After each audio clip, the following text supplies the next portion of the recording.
महाराष्ट्र में सरकार बनाने को लेकर हलचल तेज। उद्धव और शरद पवार के बीच बैठक। थोड़ी देर में राज्यपाल से करेंगे मुलाकात। उद्धव बन सकते हैं मुख्यमंत्री।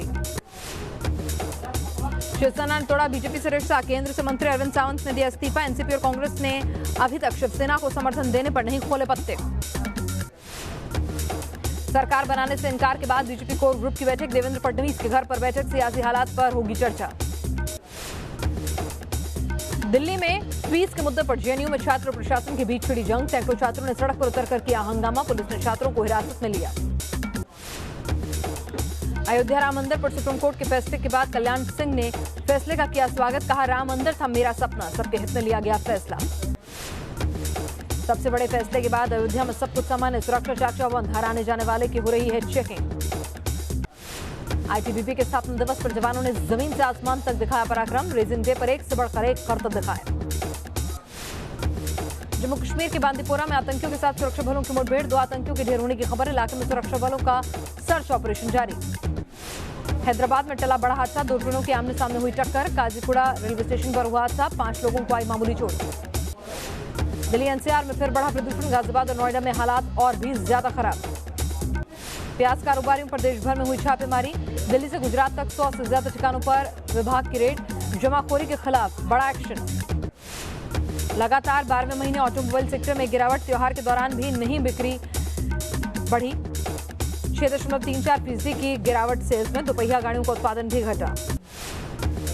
श्रीनगर में बर्फबारी के बीच ट्रेन का ट्रायल। स्नोफॉल की वजह से बिजली, पानी और हाईवे का श्रीनगर से टूटा संपर्क। हांगकांग में बीच सड़क पर पुलिस और प्रदर्शनकारियों के बीच झड़प। पुलिस ने प्रदर्शनकारियों पर की फायरिंग। जमकर हुआ हंगामा। पश्चिम बंगाल में बुलबुल तूफान से भारी तबाही। बंगाल के नॉर्थ 24 परगना में तूफान के चलते टूटा पुल। आंधी तूफान के चलते नदी में समाया लोहे का पुल। पश्चिम बंगाल की मुख्यमंत्री ममता बनर्जी ने बुलबुल तूफान से तबाही का लिया जायजा। हवाई सर्वे पर तूफान से तबाही के मंजर को देखा। जम्मू कश्मीर अलर्ट के बाद आज फिर से खुले स्कूल। राम मंदिर पर फैसले के बाद एहतियातन कर दिया गया था बंद। शहर में हालात अब पूरी तरह सामान्य। नहीं रहे पूर्व चुनाव आयुक्त टीएन सेशन। चेन्नई में 86 साल की उम्र में ली अंतिम सांस। चुनाव प्रणाली में सुधार के लिए किया जाएगा याद। ग्रेटर नोएडा एक्सप्रेसवे में दर्दनाक हादसा। परिवार के 6 लोगों की हुई मौत। अपने नए प्रोजेक्ट के लिए जमकर पसीना बहा रही हैं दीपिका पादुकोण। जिम में वर्कआउट का वीडियो आया सामने।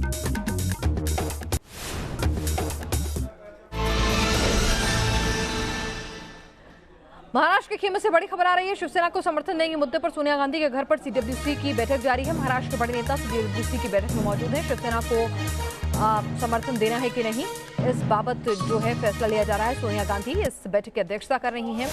आपको बता दें, इस बीच शिवसेना के जो विधायक हैं उन्हें दूसरे होटल में शिफ्ट करने की तैयारी चल रही है। सोनिया गांधी के आवास पर मल्लिकार्जुन खड़गे, एंटनी, तमाम लोग जो हैं वो मौजूद हैं। हम आपको बता दें कि अशोक चव्हाण, सुशील कुमार शिंदे, पृथ्वीराज चव्हाण, बाला साहेब थोरात, विजय वडेट्टीवार, अविनाश पांडे, ये तमाम लोग जो हैं वो सोनिया गांधी के घर पर पहुंच चुके हैं। तो आज महाराष्ट्र में दिन भर का अपडेट आपको बता दें कि जिस तरह से बीजेपी ने साफ कह दिया कि वो सरकार बनाने में असमर्थ है, उसके बाद से ये साफ हो गया था कि एनडीए से अलग हो गई है शिवसेना। और औपचारिक तौर पर केंद्र की राजनीति से भी शिवसेना ने बीजेपी से दूरी बना ली। अरविंद सावंत ने मोदी सरकार से इस्तीफा दे दिया। शिवसेना को समर्थन पर कांग्रेस वर्किंग कमेटी की जो बैठक है वो हो रही है सीडब्ल्यूसी की। और शरद पवार ने वरिष्ठ नेताओं के साथ अलहदा मंथन किया। शरद पवार और उद्धव ठाकरे के बीच में भी एक होटल में मुलाकात हुई।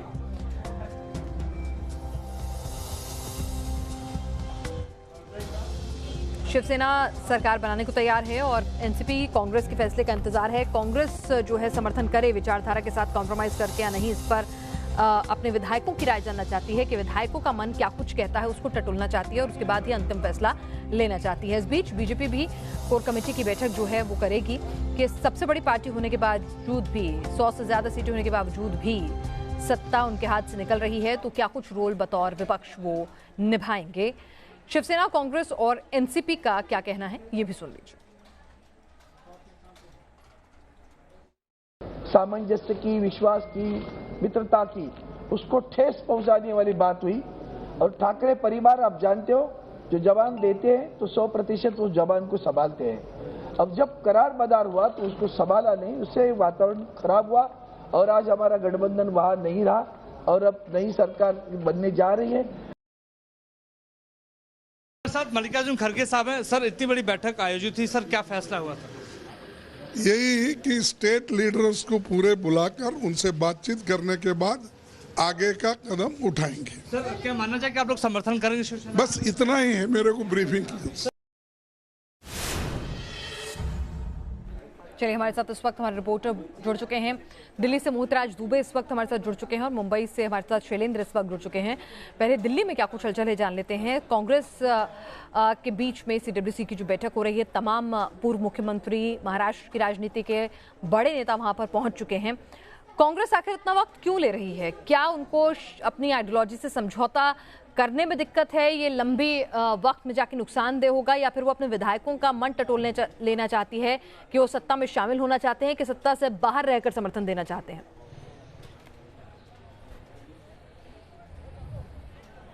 देखिए पिनाज, आपने बहुत महत्वपूर्ण सवाल किया है कि आखिर कांग्रेस इतना वक्त क्यों ले रही है।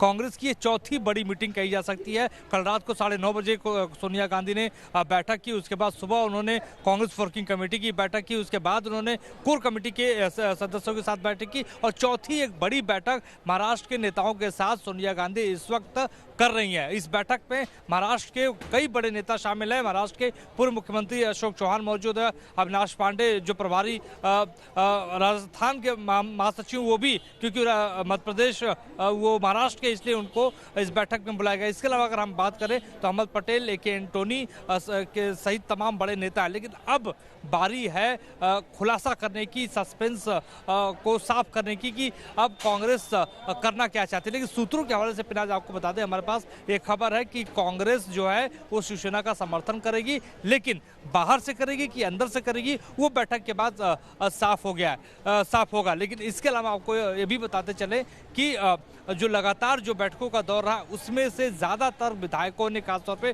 जो जयपुर में बैठक हुई थी, उसमें ज्यादातर विधायकों ने ये बात कही थी कि हम अगर शिवसेना को समर्थन देते हैं सरकार बनाने के लिए, तो सरकार के साथ रहना चाहिए, सरकार के अंदर से सपोर्ट करना चाहिए, बाहर से सपोर्ट करने का कोई मतलब नहीं है। तो कुल मिलाकर अब सोनिया गांधी बड़े नेताओं का मन टटोलेंगी, महाराष्ट्र के नेताओं का मन टटोलेंगी और जानेंगी कि किस तरीके से चलिए, तो विधायक चाहते हैं कि सत्ता में शामिल होना ही बेहतर विकल्प होगा। हमारे साथ इस वक्त शैलेंद्र भी जुड़ चुके हैं।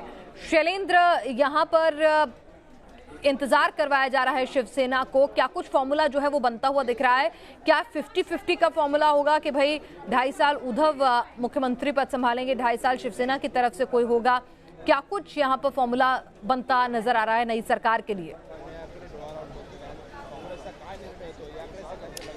देखिए, शिवसेना और एनसीपी के नेता लगातार कांटेक्ट में हैं और बातचीत का सिलसिला बदस्तूर जारी है। और इस वक्त वाईबी चौहान सेंटर में शरद पवार के साथ साथ तमाम जो कोर कमेटी के लोग हैं एनसीपी के, वो अंदर मौजूद है। बात करें अगर इनके फॉर्मूले को लेकर, तो जाहिर तौर पर यह साफ हो चुका है कि अगर एनसीपी कांग्रेस शिवसेना को समर्थन करेंगे तो जाहिर तौर पर शिवसेना का जो मुख्यमंत्री होगा वो पूरे 5 साल का होगा, और उप मुख्यमंत्री जो है वो हो सकता है एनसीपी का कोई हो।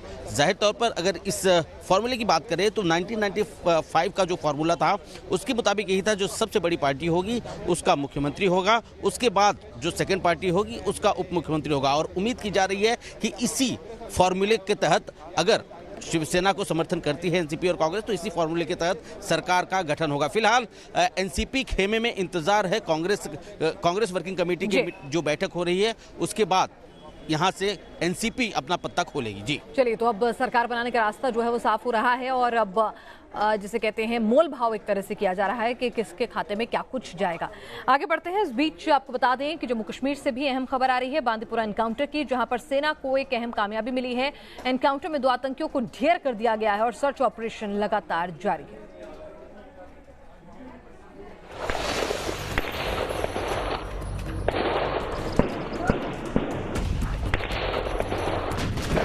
घाटी से आतंकियों का सफाया हो रहा है और जन्नत में लौट रहा है अमन चैन। जम्मू कश्मीर में जो भी दहशत फैलाने की नापाक कोशिश कर रहा है, सेना ऐसे आतंकियों का चुन चुनकर काम तमाम कर रही है। बांदीपुरा में भी सुरक्षा बलों ने ऐसी ही कार्रवाई की, जिसमें 2 आतंकी मारे गए। खबर है कि आतंकियों के पास से भारी मात्रा में हथियार और गोला बारूद भी बरामद किए गए हैं और इलाके में सेना सर्च ऑपरेशन कर रही है।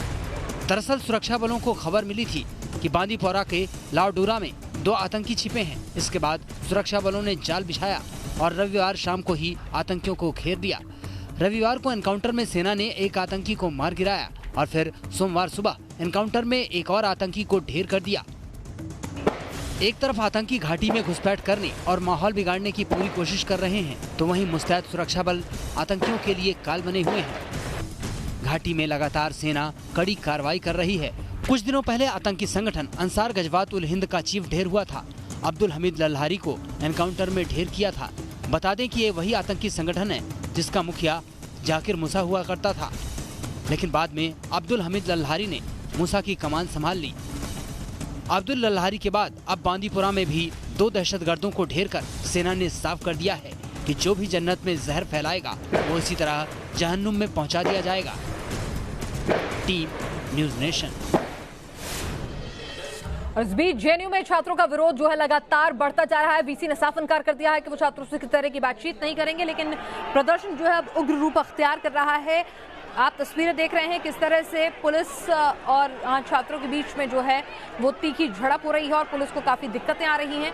जाहिर सी बात है कि छात्रों के साथ जो है वो संयम बरतने की कोशिश जो है पुलिस सुबह से कर रही है। कोशिश यही है कि उसे लाठीचार्ज ना करना पड़े, क्योंकि युवा जोश का मामला है, देश के छात्रों का मामला है, तो ऐसे में पुलिस भी फूंक फूंक कर कदम रख रही है। लेकिन आप देख सकते हैं कि किस तरह से छात्र जो हैं वो लगातार उग्र होते जा रहे हैं, आगे बढ़ने की वो कोशिश कर रहे हैं, पुलिस की ह्यूमन चेन जो है उसको तोड़ने की कोशिश कर रहे हैं। ऐसे में पुलिस को भी अब लग रहा है कि वो कहीं कहीं जगह छिटपुट उसे बल प्रयोग करना पड़ रहा है। छात्रों की तादाद लगातार बढ़ती जा रही है। फीस इजाफे को लेकर जो है छात्र जो है वो नाराज है। उनका कहना है कि वीसी उनसे बात करे, उनकी मांगे जो है मानी जाए।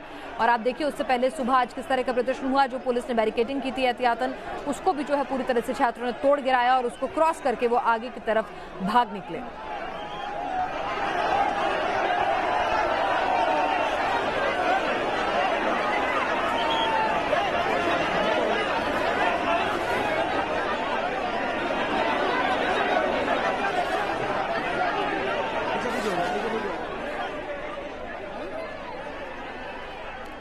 दरअसल छात्र जो हैं वो फीस बढ़ोतरी से नाराज़ हैं। जो हॉस्टल फीस है वो बढ़ा दी गई है, 12,000 रुपये कर दी गई है सालाना, जो छात्रों को नागवार गुजर रहा है।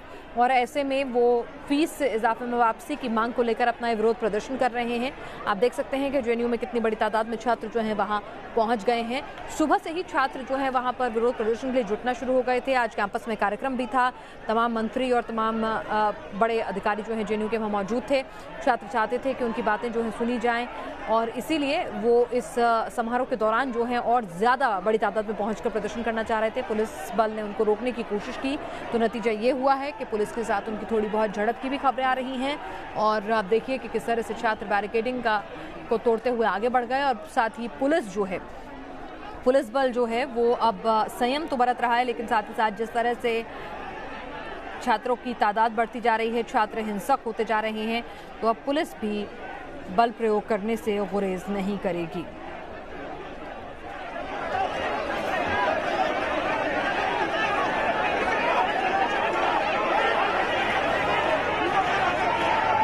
आपको हम बता दें कि वाटर कैनन का भी इस्तेमाल पुलिस ने सुबह किया था। जेएनयू छात्र उपराष्ट्रपति के सामने अपनी मांग रखना चाहते थे। वहां पर आज कार्यक्रम में उपराष्ट्रपति भी पहुंचे थे, तो जेएनयू के छात्र जो हैं वो अपनी मांग जो है उपराष्ट्रपति के सामने रखना चाहते थे और इसीलिए कुछ छात्रों को एहतियातन हिरासत में भी लिया गया है। पुलिस और छात्रों के बीच में संघर्ष जारी है। जेएनयू के छात्रों में वाटर कैनन का इस्तेमाल किया। आपको बता दें जवाहरलाल नेहरू विश्वविद्यालय में फीस वृद्धि और हॉस्टल के जो नियम है उनमें बदलाव को लेकर कई दिनों से आंदोलन जो है वो चल रहा था। वो कैंपस के भीतर चल रहा था, लेकिन आज वो कैंपस के बाहर आ गया। दरअसल सोमवार को छात्र अपनी तमाम मांग लेकर जो दीक्षांत समारोह होना था उसमें आए और उपराष्ट्रपति वेंकैया नायडू से जो वहां पर मुख्य अतिथि थे समारोह के, उनसे मिलने के लिए निकले, लेकिन उन्हें रास्ते में ही रोक लिया गया। सैकड़ों की संख्या में जेएनयू छात्र अपनी कई मांगों को लेकर दिल्ली के सड़कों पर उतर आए हैं। इसमें फीस की बढ़ोतरी की समस्या भी शामिल है। छात्रों का कहना है कि 15 दिनों से फीस वृद्धि के खिलाफ कैंपस के भीतर वो प्रदर्शन कर रहे थे और 40% बच्चे गरीब परिवार से आते हैं। ऐसे में ये फीस जो है वो वापस ली जानी चाहिए। हमारे साथ हर्षा चंदवानी इस वक्त मौजूद हैं। हर्षा, छात्रों की तादाद हमने देखा सुबह से बढ़ती जा रही है। ये प्रदर्शन जो है उनका कैंपस के भीतर पिछले 2 हफ्ते से चल रहा था। आज दीक्षांत समारोह वहां होना था, उपराष्ट्रपति की मौजूदगी थी, तब ये प्रदर्शन जो है वो कैंपस से बाहर निकल आया और देखिए कि किस तरह का उग्र प्रदर्शन ये होता जा रहा है। अभी क्या स्थिति है वहां पर और जेएनयू प्रशासन क्या कह रहा है? देखिए बिनाज, अभी की स्थिति आपको बताऊं तो पुलिस ने लाठीचार्ज कर काफी सारे स्टूडेंट्स हैं उनको डिटेन कर लिया है, लेकिन अभी भी जितने भी स्टूडेंट्स हैं धीरे धीरे करके इकट्ठा होते चले जा रहे हैं। यानी कि अभी भी यहाँ पे 500 से 1000 स्टूडेंट्स अभी भी यहाँ पर मौजूद हैं। ये अपने वाइस चांसलर से बात करना चाह रहे हैं। बिनाज, ये चाहते हैं कि उनके जो वीसी है उनसे डायलॉग करें, उनसे बात करें, लेकिन वीसी किसी तरह से भी उनसे बात करने के लिए तैयार नहीं है। साफ साफ से उन्होंने बोल दिया है कि जो एक बार प्रशासन निर्णय ले लिया वही फाइनल निर्णय है। इसी बात से जो जितने भी स्टूडेंट्स हैं इसी बात से काफी ज्यादा नाराज है और मानने को तैयार नहीं है। यहाँ तक कि स्टूडेंट्स ने, जितने भी स्टूडेंट यूनियन है, इसमें एक नहीं बल्कि जितने स्टूडेंट यूनियन है जेएनयू के वो सारे स्टूडेंट यूनियन के लोग मिल गए हैं, क्योंकि 1700 पर महीना जो ये लोग 1700 जो इनकी हॉस्टल की फीस थी वो रिवाइज करके 12,000 रुपए कर दिया है। इसी का गुस्सा है। यहाँ एचआरडी मिनिस्टर यहाँ पहुंचे थे। बिना एचआरडी मिनिस्टर को उन्होंने मेमोरेंडम दे दिया, लेकिन एआईसीटी ऑडिटोरियम जहाँ पे कॉन्वोकेशन सुबह से हो रहा है, तो छात्र सुबह 6 बजे से इकट्ठा हो गए थे कि किसी तरह से वीसी से बातचीत हो सके, उपराष्ट्रपति से बातचीत हो सके, लेकिन बातचीत किसी से भी नहीं हो पाई। हालांकि अभी भी भारी संख्या में स्टूडेंट्स यहाँ पे तैनात है। पैरामिलिट्री फोर्सेज और पुलिस भी भारी संख्या में यहाँ पर तैनात है। जी, आप हर्षा इस खबर पर बने रहिए। हम देख रहे हैं कि भारी संख्या में पुलिस बल तैनात है, छात्र भी तैनात है। हर्षा, ये कैंपस से बाहर अब छात्र निकल आए हैं और बड़ी तादाद में निकल आए हैं, तो ट्रैफिक की आवाजाही को भी क्या असर पड़ा है? क्योंकि हमने देखा सुबह छात्रों की संख्या कम थी, बैरिकेडिंग तोड़ने की उन्होंने कोशिश की, वाटर कैनन का इस्तेमाल हुआ, कुछ छात्रों को हिरासत में लिया गया, लेकिन अब प्रदर्शन जो है थोड़ा हिंसक होता जा रहा है। बिल्कुल पिनाज, आप ये समझ लीजिए वसंत कुंज जो लोग आ रहे हैं, वसंत कुंज मॉल जो मॉल जाने वाला रास्ता है उसको पूरी तरह से अवॉइड करें जितने भी लोग यहाँ जा रहे हैं, क्योंकि मॉल जाने वाले रास्ते को पूरी तरह से बैरिकेड कर दिया गया है पुलिस द्वारा। जिनको जाना है वो घूम करके दूसरे रास्ते से जा रहे हैं, क्योंकि यहाँ पे एक सेक्शन पूरा बैरिकेड कर दिया गया जहाँ से बिल्कुल भी ट्रैफिक नहीं जा सकता, क्योंकि एआईसीटी ऑडिटोरियम है जेएनयू का जहाँ पे कॉन्वोकेशन हो रहा था, उसी के बाहर जो छात्र हैं भारी संख्या में, भारी तादाद में अभी भी मौजूद है। आप ये समझ लीजिए अभी भी जितने भी छात्र अभी भी मौजूद है, अभी भी उग्र प्रदर्शन कर रहे हैं। अभी भी पुलिस उनको कंट्रोल करने की कोशिश कर रही है कि वो ये पूरा जो कैंपस है खाली कर दे, लेकिन अभी भी नारेबाजी सरकार के खिलाफ चल रही है।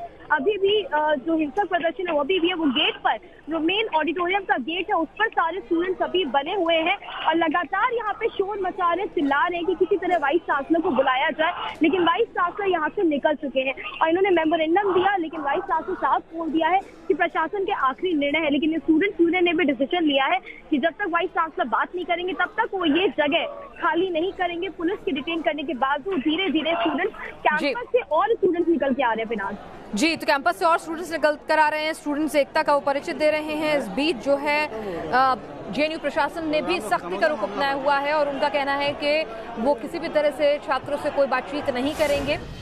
और अयोध्या में सुप्रीम कोर्ट के फैसले के बाद किस तरह से वहां पर शांति बरकरार है। फैसले के बाद कड़ी सुरक्षा अयोध्या में है। हाई अलर्ट के बीच चप्पे चप्पे पर जवानों की तैनाती की गई है। वहीं राम मंदिर के लिए सुप्रीम कोर्ट के आदेश के बाद राम मंदिर कार्यशाला में एक बार फिर हलचल जो है वो बढ़ गई है। अयोध्या में फिलहाल शांति है, लेकिन फैसला आने के बाद अयोध्या आंदोलन के अहम किरदार रहे कल्याण सिंह ने इस मुद्दे पर आज खोलकर बातचीत की। अयोध्या मसले पर जो फैसला आया, कल्याण सिंह जी ने भी उसका स्वागत किया है। सर, आपने भी इस फैसले का स्वागत किया है? सर हाँ, किया है। मैंने क्या किया है, देश के करोड़ों लोगों ने स्वागत किया है। तो सर मानते हैं कि फैसला ऐसा हुआ है कि जिसमें ना किसी की जीत है ना किसी की हार है? नहीं, ये हम इस विषय में किसी की बिल्कुल। तो कल्याण सिंह जी कह रहे हैं कि वो इस फैसले का स्वागत करते हैं और फैसले में ना किसी की जीत है ना किसी की हार है और अयोध्या में भव्य मंदिर बने, ये पूरे देश की चाहत है। वीडियो के साथ अनिल यादव, न्यूज नेशन, लखनऊ। अरे अब आपको दिखाते हैं आसमान से बरस रही आफत की तस्वीर। श्रीनगर में पिछले एक हफ्ते से भारी बर्फबारी हो रही है। स्नोफॉल की वजह से बिजली, पानी और हाईवे का संपर्क श्रीनगर से टूट गया है। इस माहौल में ट्रेन सेवा बहाल हो सकती है या नहीं, इसके लिए आज श्रीनगर में रेल का ट्रायल रन हुआ। जम्मू कश्मीर के राजौरी में भी बर्फबारी से बुरा हाल है। मुगल रोड पर बर्फ की सफेद चादर बिछ गई है। बर्फ को हटाने का काम जारी है, लेकिन इस बीच सैलानी जो वहां पहुंचे हैं वो जरूर काफी उत्साहित हैं। इद्रिस की रिपोर्ट देखिए। करीबन 3 महीने के बाद कश्मीर की पटरी पर फिर एक बार रेल सर्विस बहाल हो गई है। मैं आपको बता दूं कि अगस्त 5 को कश्मीर में रेल सर्विस बंद कर दी गई थी। ये रेल सर्विस नॉर्थ से साउथ कश्मीर को जोड़ती है और आज फिर एक बार ये रेल सर्विस जो है शुरू और बहाल कर दी गई है। इस रेल सर्विस के कारण जो लोकल लोग हैं उनको काफ़ी ज़्यादा फ़ायदा होगा, क्योंकि नॉर्थ से साउथ कश्मीर की डिस्टेंस जो है ये रेल सर्विस जो है बहुत कम समय में तय करती है और इसका फ़ायदा स्पेशली जो मुलाजिम है, सरकारी मुलाजिम लोग हैं, वो देखा जा रहा है कि सबसे ज़्यादा फ़ायदा इस रेल सर्विस का वो उठाते हैं। वहीं मैं आपको ये भी बता दूं कि पैसेंजर्स के लिए कल से ये ट्रेन सर्विस जो है शुरू होगी। आज ट्रायल सर्विस जो है इस रेल सर्विस की दी गई है, जो कि श्रीनगर से बारामूला तक जाएगी और कल से बारामूला से बानिहाल फिर एक बार ये रेल सर्विस शुरू कर दी जाएगी।